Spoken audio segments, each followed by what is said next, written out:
Okay, so let's illustrate probabilistic parsing with a very well-known example.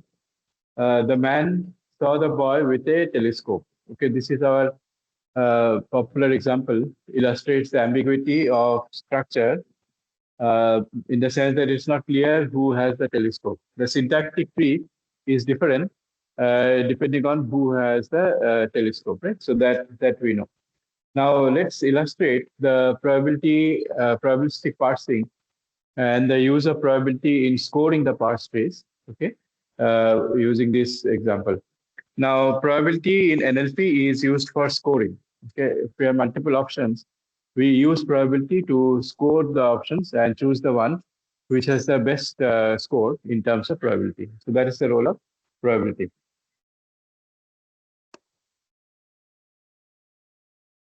Okay, so now let's take this sentence systematically and look at each and every component of the analysis, probabilistic analysis. First of all, this word has uh, seven. This sentence has 7 words. The man saw the boy with a telescope. 0 comes before the sentence. Okay, so this is the pre-index, and 0 is before the. Between 0 and 1, we have the word the. Between 1 and 2, man. Between 2 and 3, saw, and so on. We also know that phrases get constituted between indices. For example, between 0 and 2, we have the noun phrase the man. Okay. So between 0 and 1, the, between 1 and 2, man, and between 0 and 2, combining both, we have a noun phrase, which is the man. Then going from 2 till 8, okay, all the way from 2 till 8, we have a verb phrase, okay? And the verb phrase again consists of a verb, which you saw, that's VBD, a past tense verb. And the boy again is a noun phrase. So between 3 and 5, we have a noun phrase, the boy. With a telescope is a preposition phrase, starting with, which is the preposition. And a telescope is a noun phrase going from 6 to 8. Okay, so this is the word sequence, and this is the phrase sequence, and forming ultimately the tree. So this is controlled by the grammar which is shown on the screen. The grammar is S goes to NPVP, where NPVP indicates a noun phrase followed by verb phrase. Okay, that is the basic structure, starting structure. And the whole goal of parsing is to either start from S and reach the terminal, that means the words, or start from the words and ascend up to the symbol S. So in the process, if the input gets over, then the parsing is successful, and the side effect is a tree, the parse tree which is produced.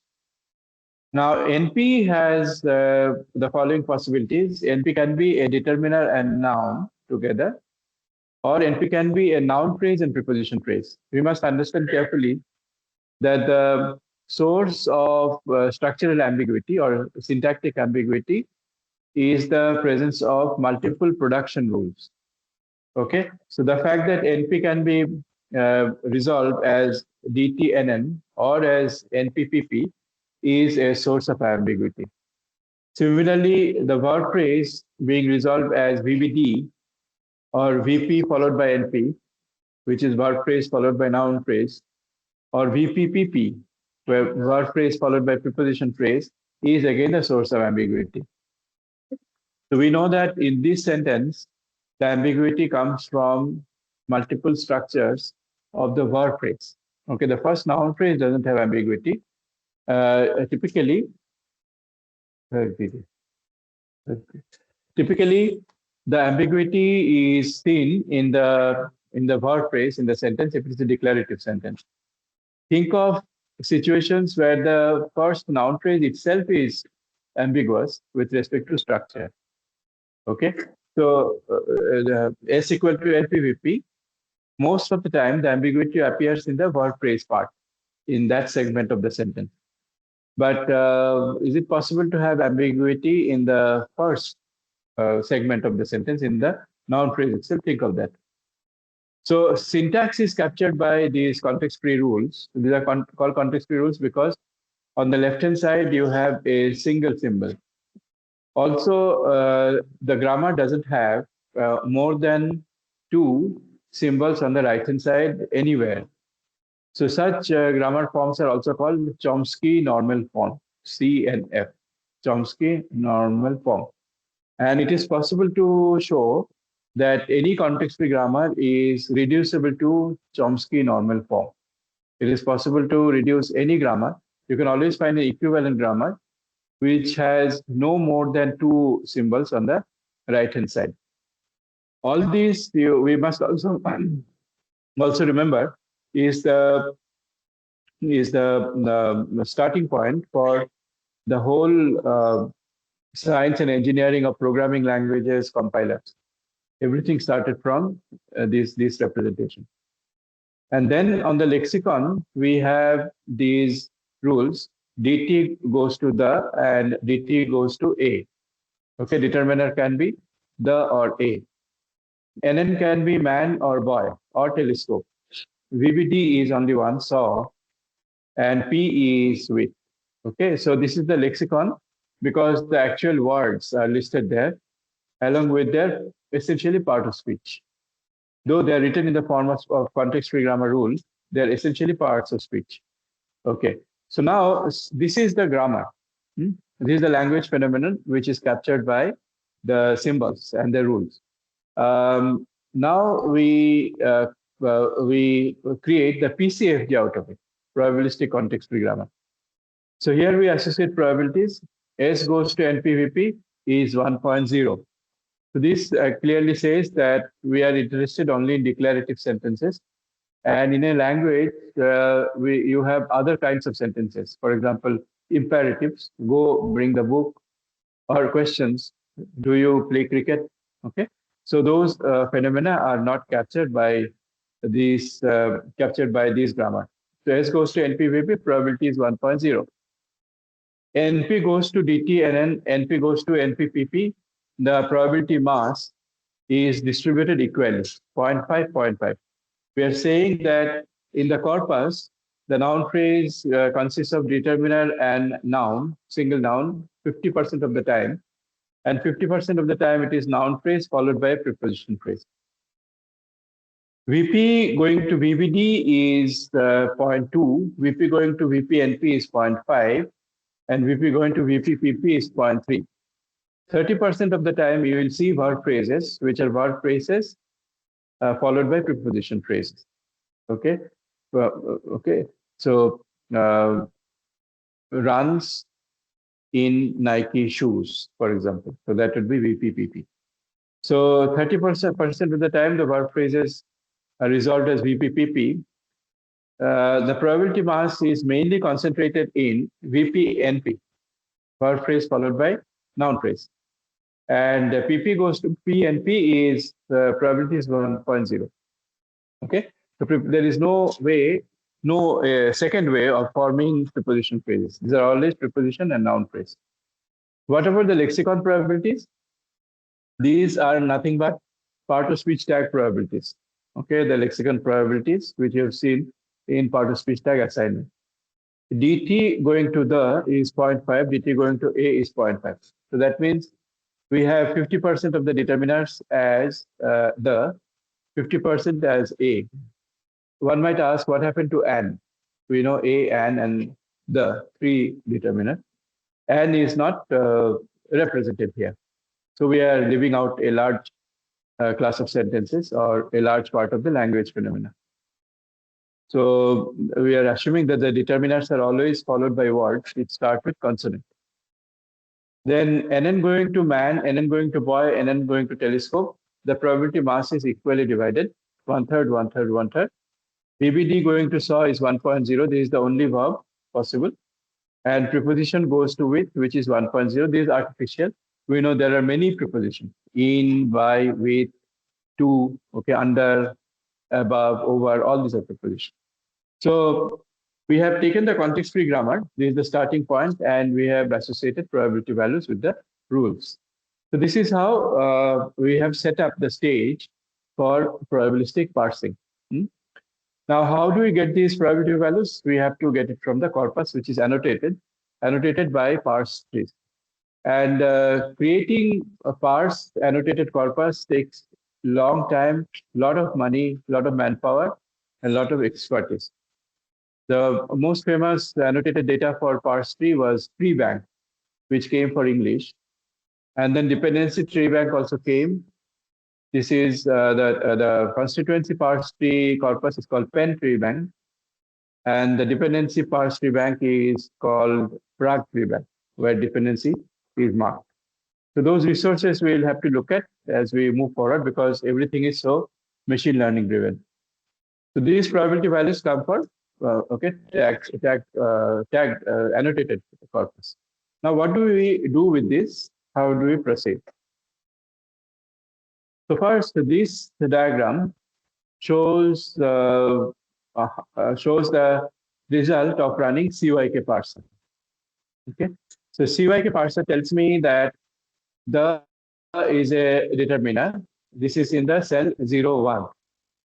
Okay, the and dt. Just remember the CYK algorithm and follow the discussion closely, paying attention to what is being said. Because this is where probabilities also will step in. Then we have between 1 and 2 man, which is NN. So man 1, 2, NN 1, 2, there is a noun between 1 and 2. So from the and man, we are able to find the noun phrase between 0 and 2, NP. Okay, so this is the NP. This is the NP. Okay, then we have between 2 and 3, saw, which is a VBD, and VBD is also a VP. Okay, remember there is a rule, VP to VBD. Okay, VP to VBD and VBD to saw. So we are able to resolve these in the cell number 2, 3. Then above cell number 2, 3, between 1 and 3, there is nothing. You cannot complete a phrase there. But you can complete a sentence between 0 and 3. The man saw. Okay, so between 0 and 3, you have a sentence created. That is fine. Then proceeding forward, because the input is still not over, between 3 and 4, we have the. And since the cannot end any phrase, there cannot be anything on the column above the.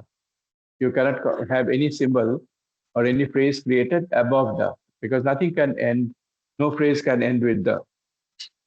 Then we have between 3 and 5, between 4 and 5, boy, which is a noun, and the noun phrase gets completed between 3 and 5, giving rise to the completion of a phrase between 2 and 5, which is a VP, saw the boy between 2 and 5. And then nothing in 1 and 5, but from 0 to 5, we have a complete sentence. The man saw the boy. Okay, so this is early CYK parsing in operation. Then between 4 and between 5 and 6, we have with, which is a preposition. No phrase can end with a preposition, so there is nothing in the column above with. Everywhere you see hyphens, dashes. Then we have A between 6 and 7, which is a determiner. Nothing can end with A. No phrase can end with A.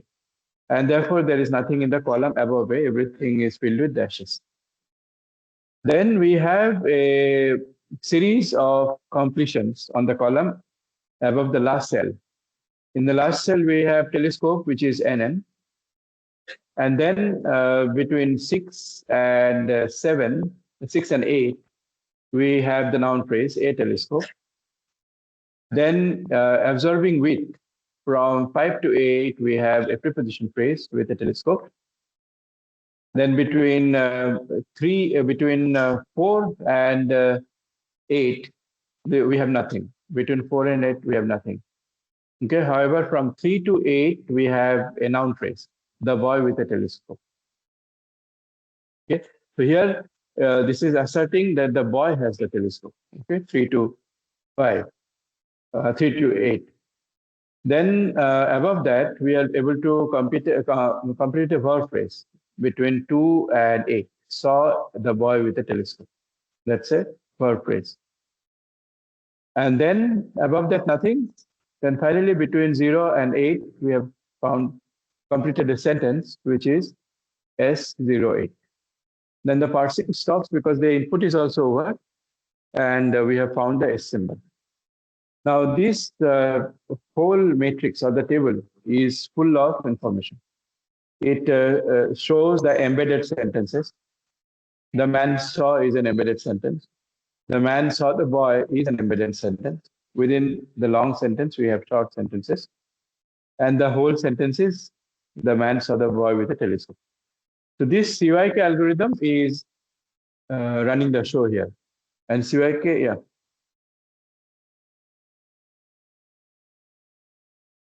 Because we do not have any provision of a noun phrase, of a noun phrase without an article. Okay, if you see the syntactic rules, noun phrases always have to have DTN. The bottom line is that. Okay, so this is CYK parsing.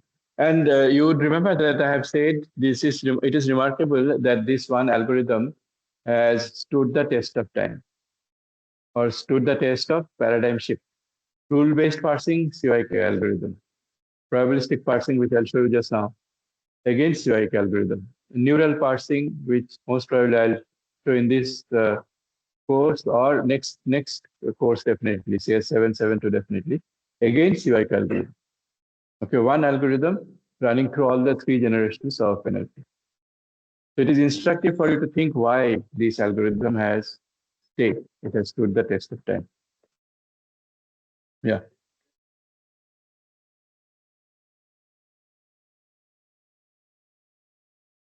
Two to three, we have a VBD. So why VBD and VP both? Because VBD, I have a syntactic rule which gives VP goes to VBD. Okay, so I'm resolving a rule also here. It's like bottom-up parsing. Okay, so now this table is same.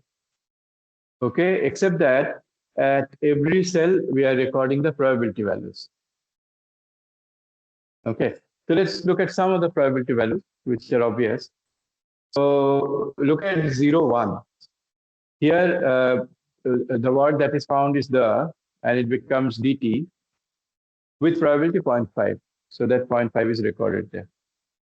Then in the cell 1 to 2, man is NN with probability 0.33. 1/3 probability mass is given to N, man. Then on top of it, in the cell 0 to 2, I have NP 0 to 2, and probability is 0.0825. Okay, where is that probability coming from? So that probability would come from what we understood already.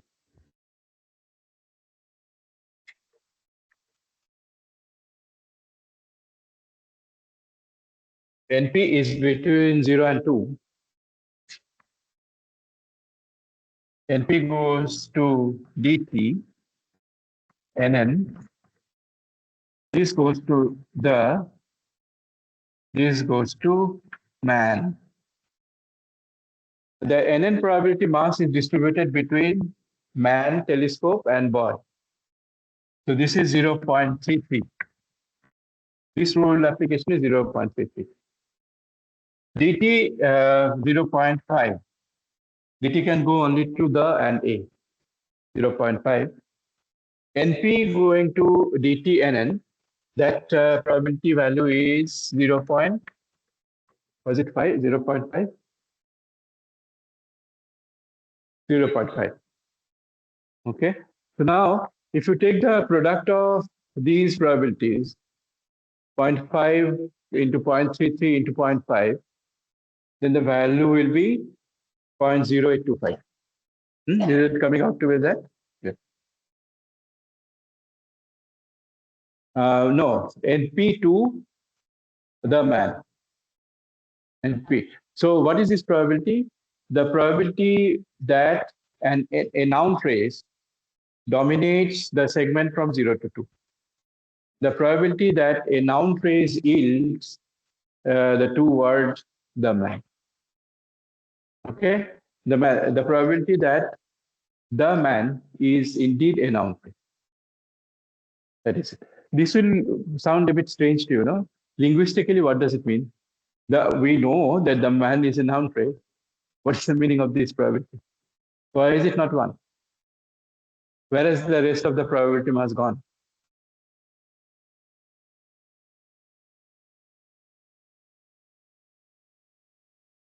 Mm-mm.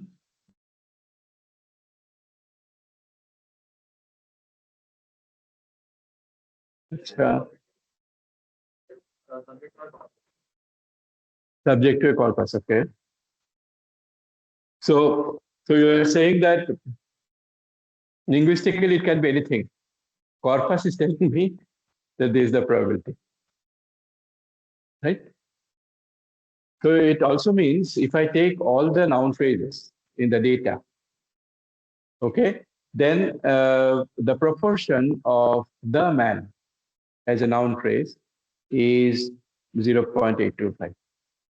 So 8% of the noun phrases in the data, not in the whole universe of corpus. In the data, the probability of the proportion of noun phrases which are the man is 8%, 8.25%. So this is very similar to the lexical probability that you had seen in past time. Okay, it is this.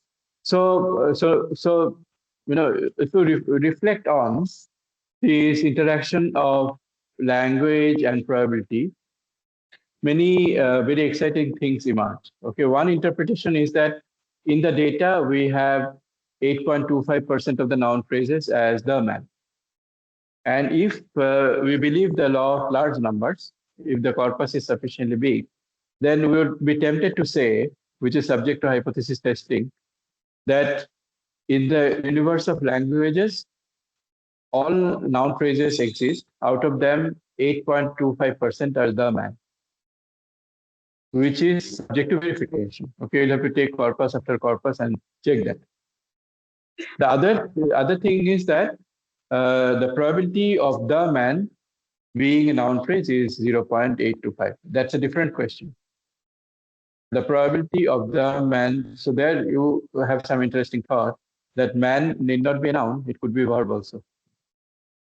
So is that the reason? Okay, we need to think. Okay, now next what is happening? Now we come to the cell 223.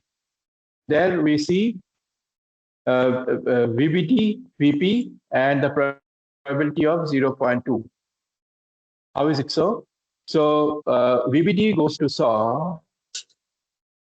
VBD goes to SAW with some probability, with 1, probability 1.0. And VP goes to VBD with probability of 0.2. See the syntactic rule. So, sorry, VP goes to VBD with 0.2. So again, the tree is this.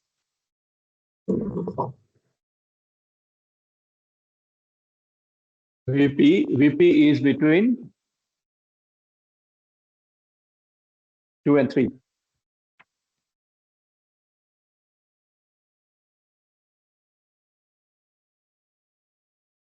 If you take these probability values and multiply them.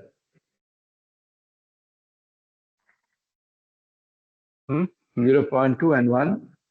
So this, okay. So the probability of finding a verb phrase between 2 and 3 is 0.2.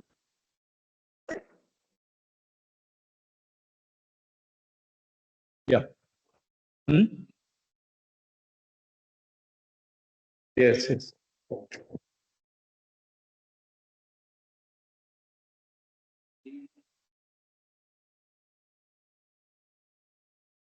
So, so that is the context-free nature of language and the rules. Okay, you're right that the previous words in the previous context also should have some say in the probability value. But this is because of the application of context-free grammar. Okay, we consider only the phenomenon and in that position or between the two indices. Hmm?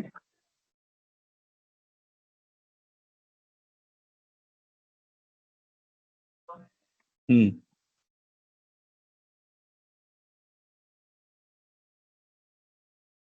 Hmm. Yeah. So out of all the noun phrases, 8.25% are the man. It's the same as what you're saying. Yeah. So now let's see the probability under the cell 0 to 3, the man saw.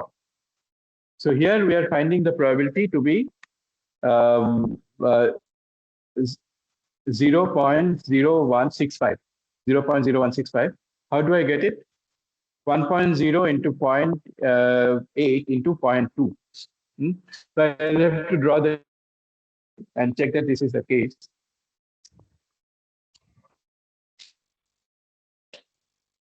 Duster.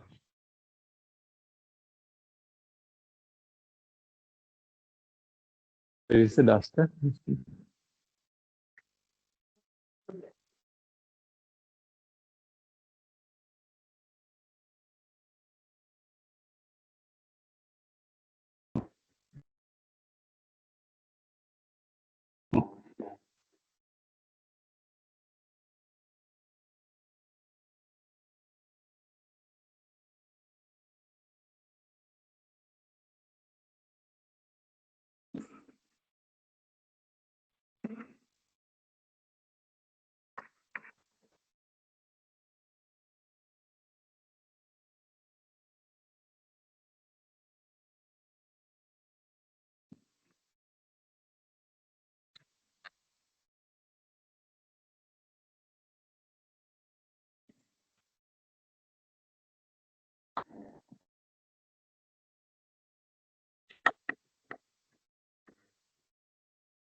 So this probability, this is between what index 0 to 3.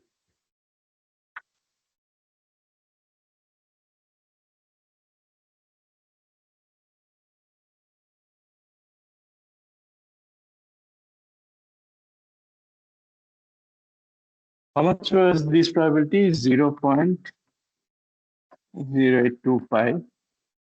How much was this probability? 0.2. So the product of these, okay? So the product of these will come out to be S, whatever we have got there.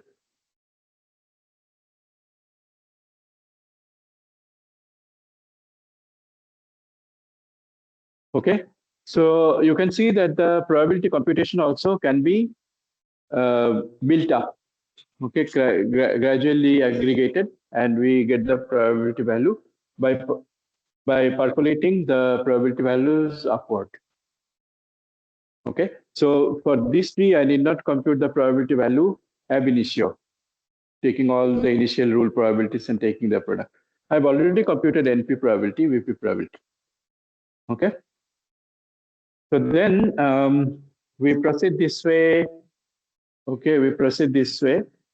The most interesting case is VP 28, saw the boy with a telescope. Now, this has two different parts.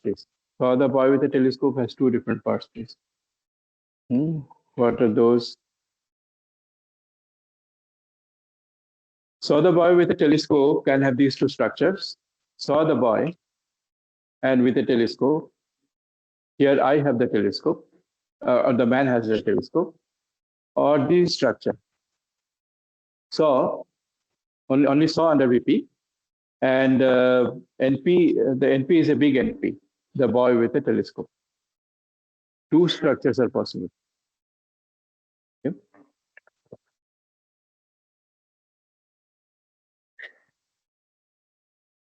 Now, saw the boy, can it be a verb phrase?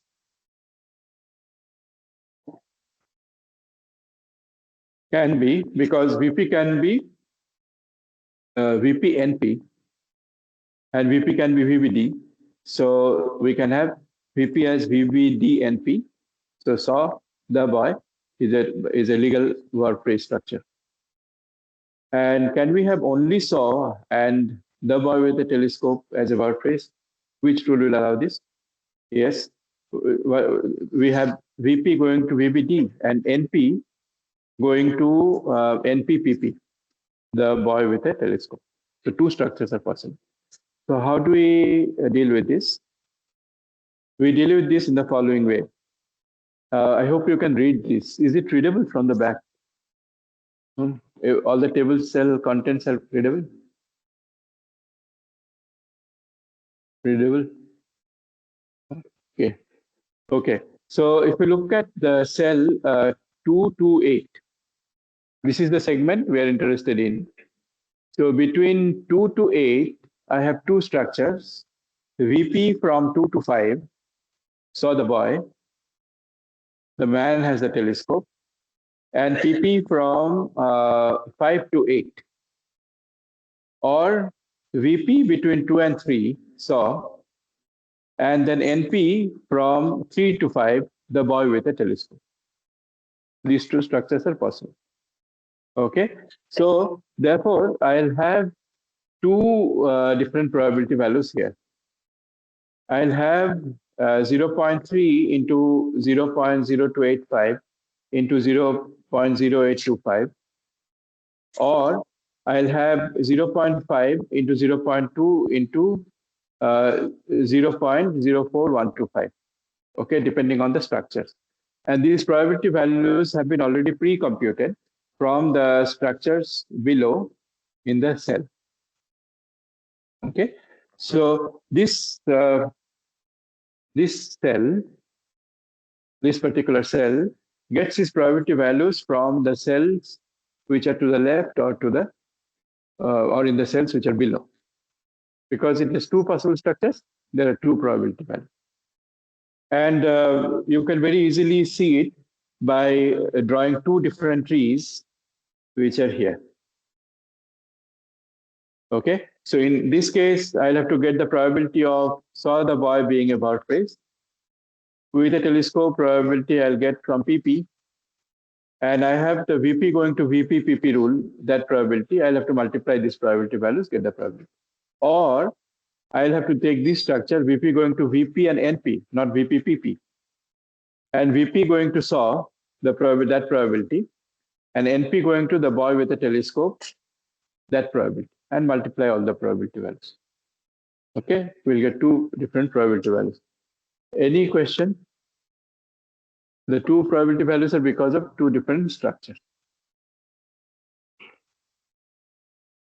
Okay, and the probability tree and the parse tree that will be produced is the one which has the higher probability value.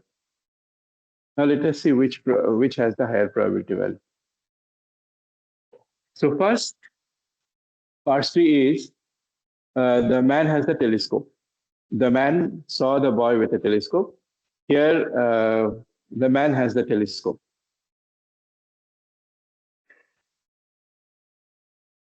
Okay, the reason for that is that preposition phrase is the sister of verb phrase.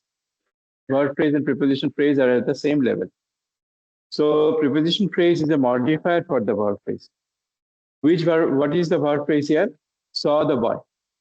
So saw is the main verb there, and it is being modified by the preposition phrase. That means the preposition phrase is attached to saw, which indirectly means I have the telescope.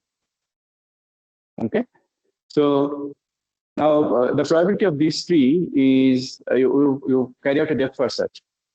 So 1.0 into 0.5 into 0.5.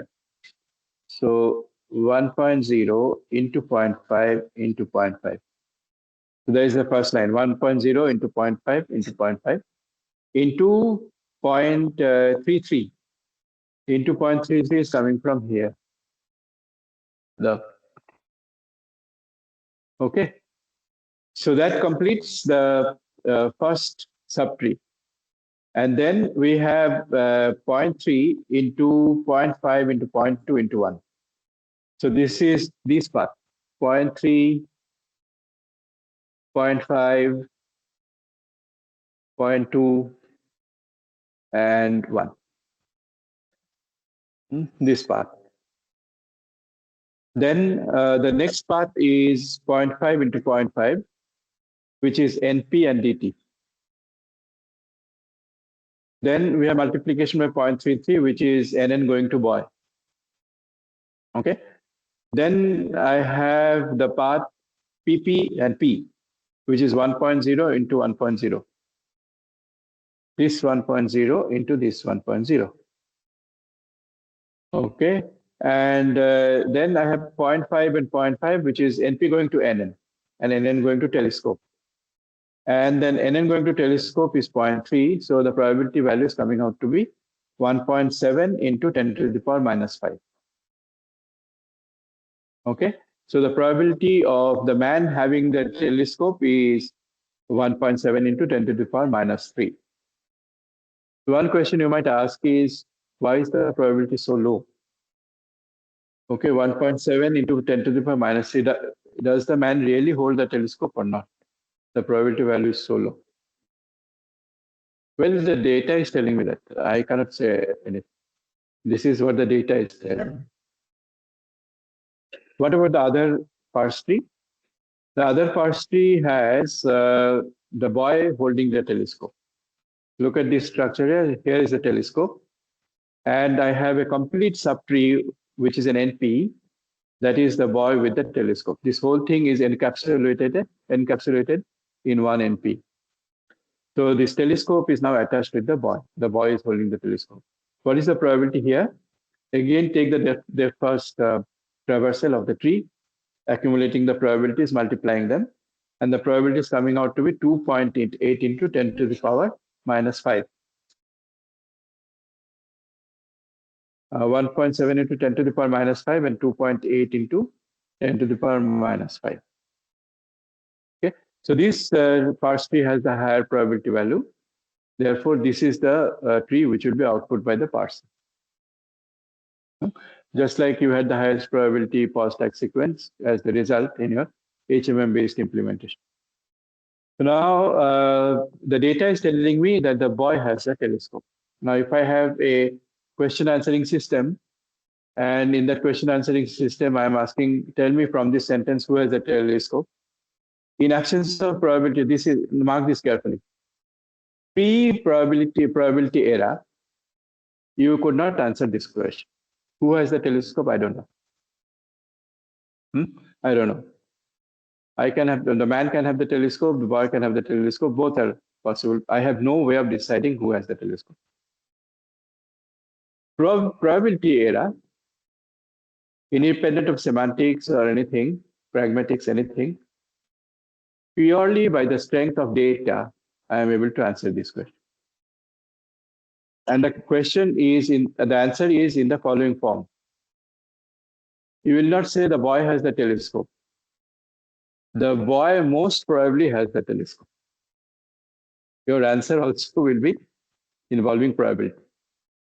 The boy most probably has the telescope. Okay, so now we will break for 2-3 minutes. Before the break, reflect on this point. These probability values are calculated. We have a way of accumulating the probability values and calculating them.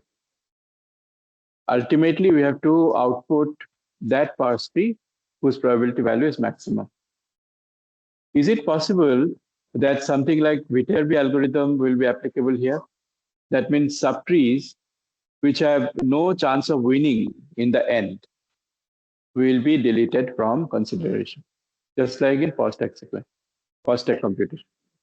Indeed, that is the case. There is an algorithm called inside-outside algorithm. or alpha beta algorithm, which does that job. Okay. Now, algorithm you have understood. Think about the efficiency. Pre-statistical NLP era, we could not answer this question, who has the telescope? In probability era, we can answer this question based on the strength of data. Okay. There is no reference to reality. The world that is represented by data, that tells me that with high probability, the boy has the telescope because the total probability value of the parse tree is higher, where the structure is assigning the telescope to the boy. Okay, we are able to answer that question. Now, in the neural era, is the answer available? Yes, because neural era is doing nothing more than giving a different way of computing these probability values through neural networks. Okay, so in the neural era and the statistical NLP era, everything is through probability. There are different mechanisms of computing the probability. The machine learning models are different.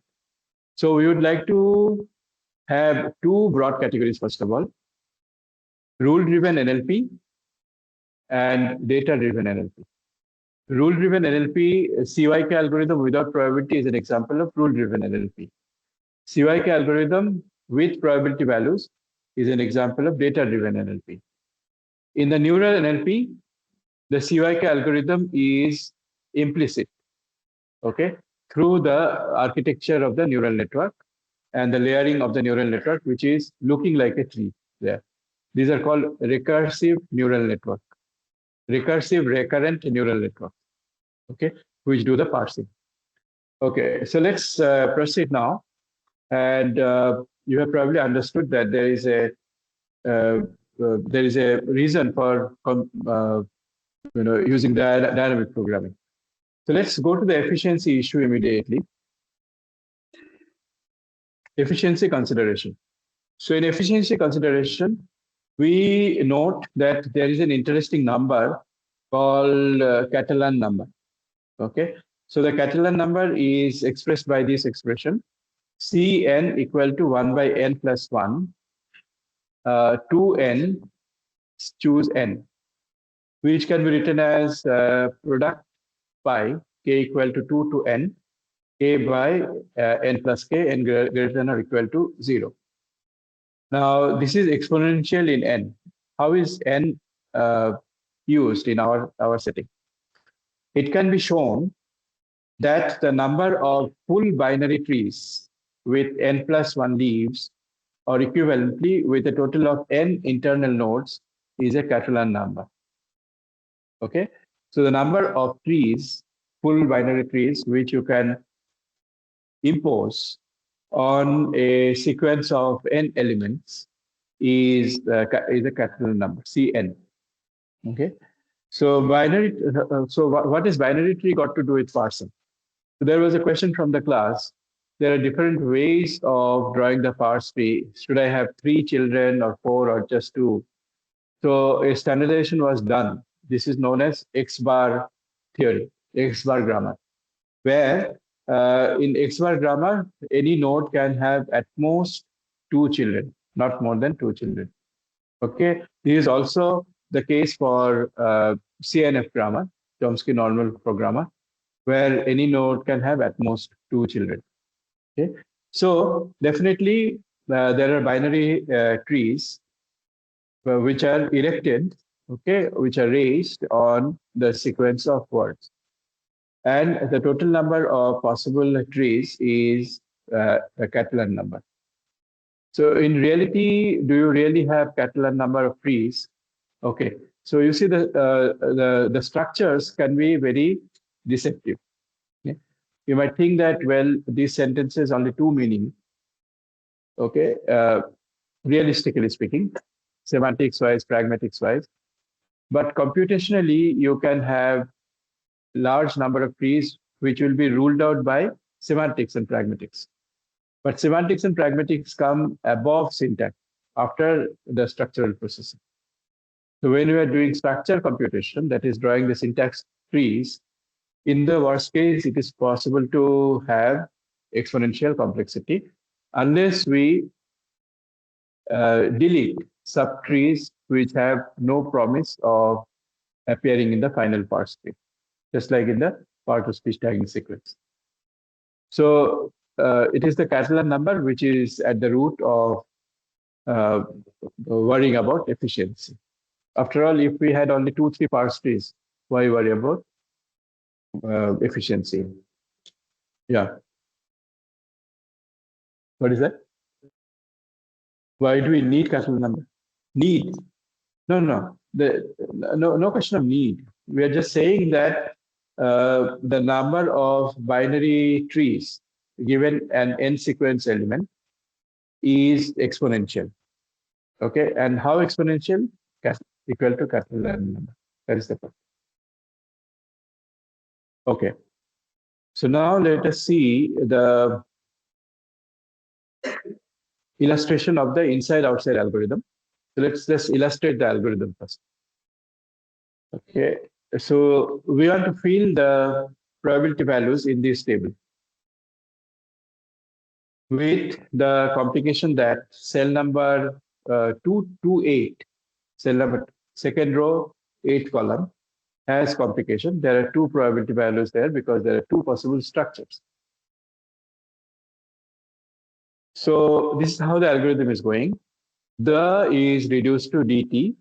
This is recorded in cell 01 along with probability 0.5. Indeed, that is the case.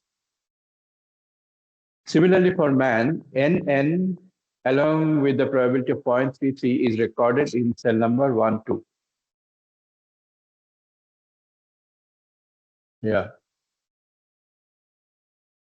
Cell 02 gets NP02 along with the probability of 0.0825, which I illustrate.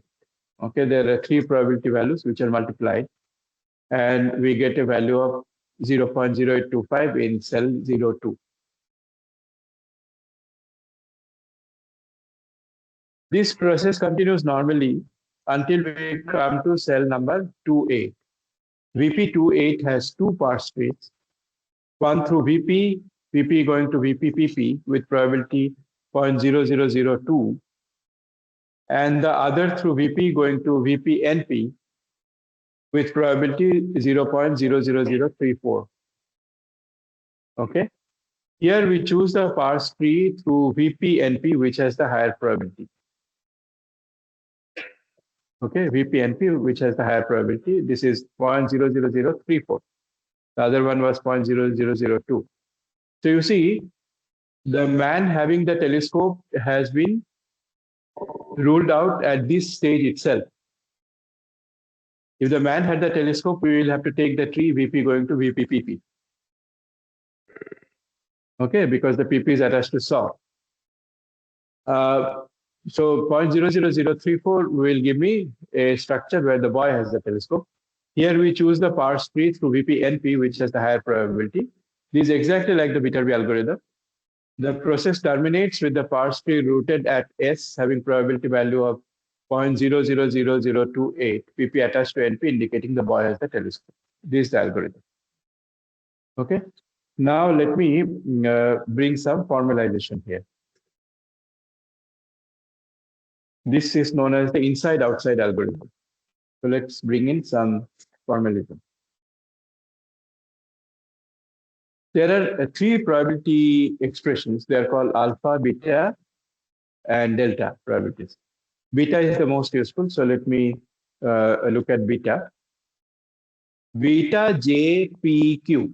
What is the meaning of this expression? Beta JPQ is saying what is the probability that NJ, one of the non-terminals, NJ, which can be NP, VP, anything, is dominating the segment of the sentence from index P to index Q. In other words, what is this? What is the value of this conditional probability? PWPQ bar NJPQ. Okay. So this conditional probability means what is the probability that NJ dominates the word sequence from P to Q, where P, Q are between word indices. This is the most important probability expression for us. So beta JPQ is written as, here is the here is the application of the laws of probability. PWPQ given NJPQ can be written as probability of NJ going to NK NJ, so NJ going to NK NL into probability of WP R, WPR conditioned on NKPR multiplied by probability of WRQ conditioned by NLRQ. What are JK, LR, etc.? What it is saying is that I can have multiple rules, NJ going to NK, NL. Okay, and R and L, okay, R and L. R is a divider. So let me draw a picture. Or I think I have.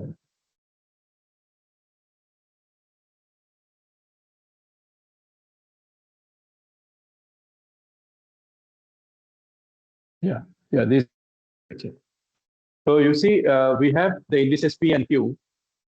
I choose a point R in between P and Q, which means I'm dividing the sequence into two parts, WPR and WRQ.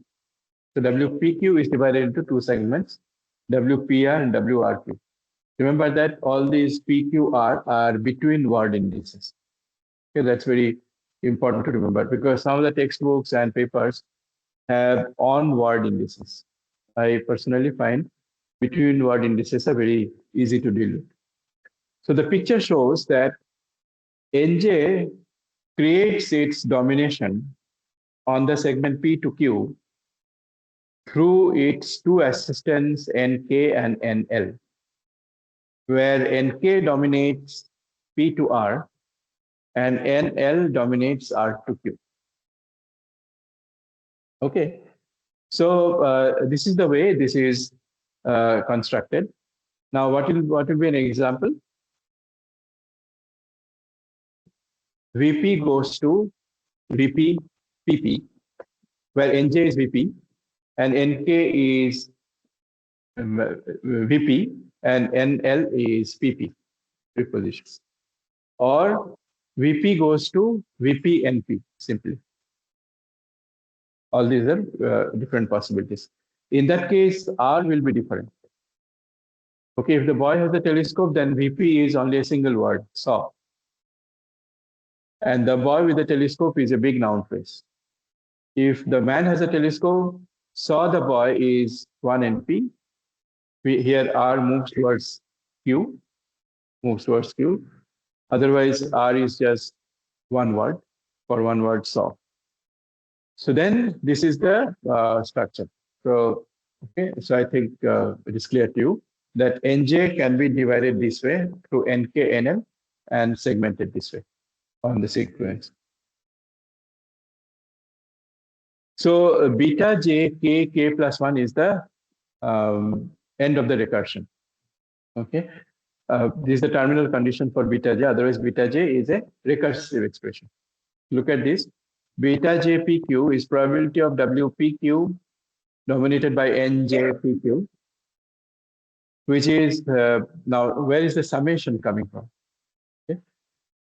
The summation is coming from the fact of marginalization, because you see the R can vary. We saw an R in between P and Q. The segment, the sequence can be divided in multiple ways.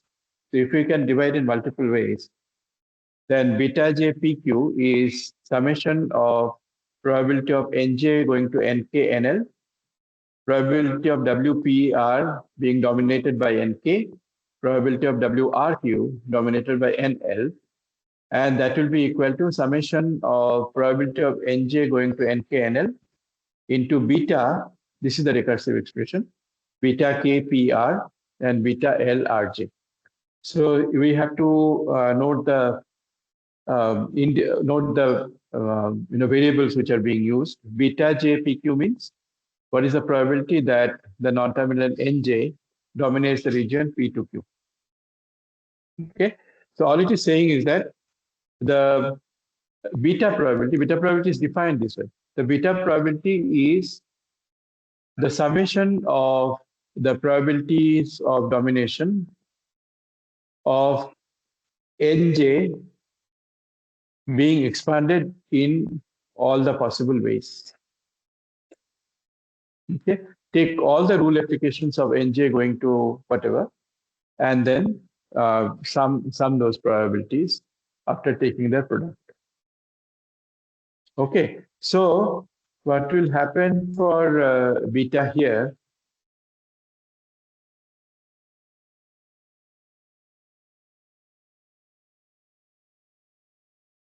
What will happen for beta here in this cell?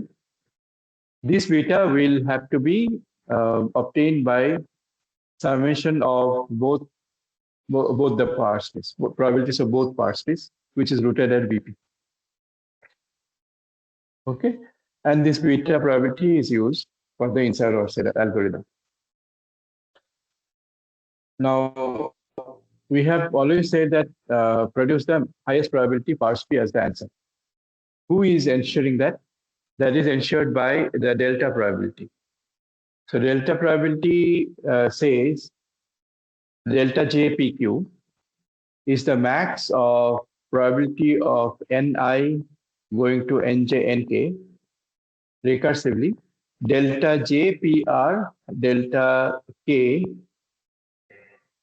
delta KRQ. So here Ni is expanded as Nj Nk. Okay, and find out all possible ways of breaking the sequence into two parts. Why two parts? Chomsky normal form. And then apply delta value on both the parts recursively after multiplying it by probability of Ni going to Nj Nk. Okay, so this is exactly like the Viterbi algorithm, where we take the max and eliminate the those subtrees whose probability value is low. So if you sit down with all the mathematical expressions, the treatment is extremely good in Christopher Manning's book called Statistical Natural Language Processing, and it details out the whole derivation and so on. But the intuition is what I told you, and it is a good idea to first do HMM, Viterbi, and then come to probabilistic context-free grammar and inside-outside algorithm, because the process is exactly same. Essentially the same process. So we have seen beta probability, we have seen delta probability. Now alpha probability is not used much. Alpha probability says what is the probability that N1 will generate the sequence 0 to P, and then Nj will dominate the sequence from P to Q, and a sequence from Q to N will be generated. So this is exactly like the forward algorithm. Okay. Forward algorithm. Beta probability is corresponding to the backward algorithm. We have not done this so far. Those are the remaining things for hidden Markov model. And delta is essentially corresponding to the Viterbi algorithm. So let me repeat this: beta backward algorithm, alpha forward algorithm, delta Viterbi algorithm. The three important algorithms for hidden Markov model. Okay.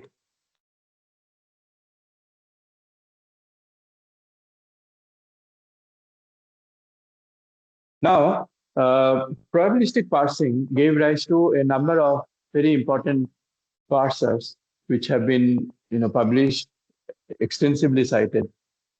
Of course, they did not become very practical going forward. Now, here is a stress test for parsing on a very difficult parsing situation. Okay, so how do different parsers perform on difficult language phenomena? Those are the stress test situation.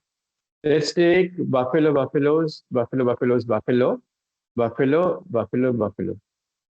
So there is a first set of buffaloes which are bullied by a second set of buffaloes, and they in turn bully a third set of buffaloes. All the buffaloes, of course, belong to the city of Buffalo. So these, you have seen that ChatGPT produces the correct parse tree. We do not know if this parse tree is produced by data leakage or is it actually computed. Most probably it is retrieved. Okay, retrieved by from somebody's lecture or some text, some material in the corpus. So there was a very famous parser called Cherniak parser. So this stress test was given to Cherniak parser. Cherniak parser was the first probabilistic parser. Cherniak was a professor in Brown University. Now, what is the structure? Is this correct? You see, S goes to NP, and then VP goes to VBZ buffaloes. So this parser is thinking that the second buffaloes is the main verb.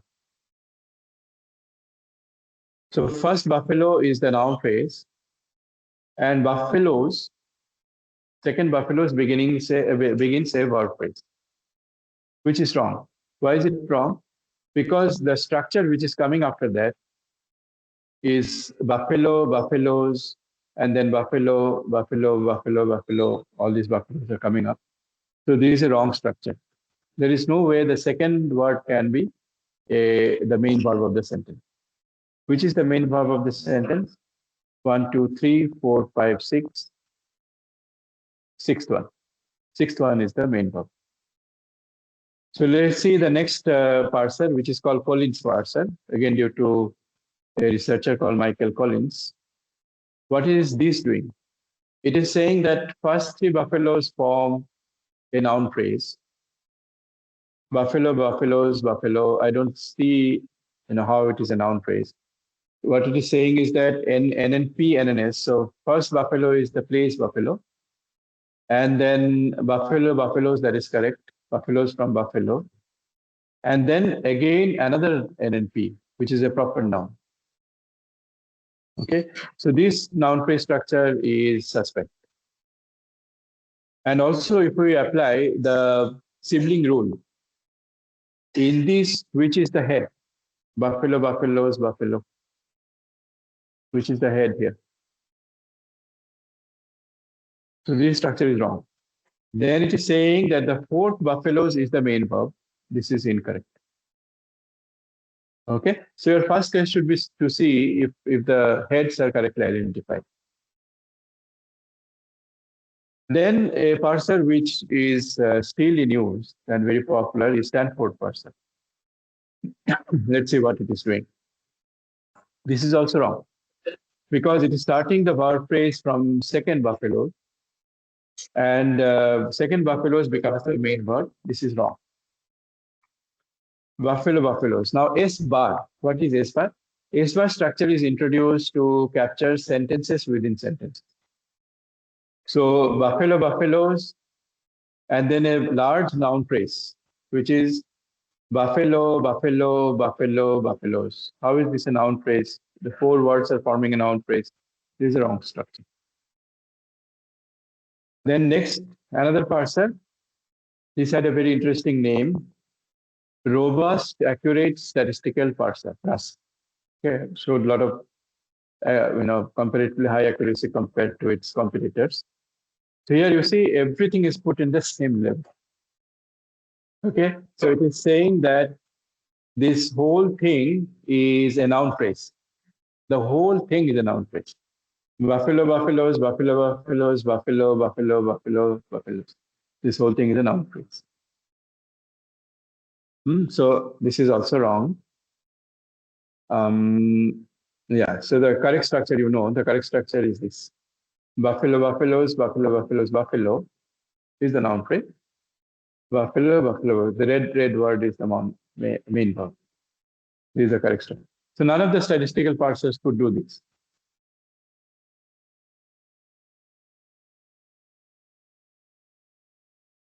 Okay. Another similar sentence is brown cows, white cows, cow, cow, black cows. So brown cows, which are intimidated, cow means to intimidate. So white cows intimidate brown cows, and they in turn intimidate black cows. Same structure. So Collins and Charnia came close to producing the correct parse. So Rust tracks all the verses now. Another stress test for parsers. Okay, this is called garden pathing. Now, garden pathing. The most famous example of garden pathing is this sentence, which is below the red dot. The horse raced past the garden, fell. You will think that the sentence should finish at garden. The horse raced past the garden. What is this next fell doing? Okay. The meaning is that the horse which was raced past the garden fell. So the horse raced past the garden is this whole thing is the noun phrase, and last fell is the main verb. Okay. So which was raced past, which was can be dropped in this kind of construction where you have a transitive verb and the tense is past tense. Another interesting example is the old man, the boat. If you do not give the correct pause, then it is garden pathing. The old man and the boat. Where is the main verb? Now, man can be both verb and noun.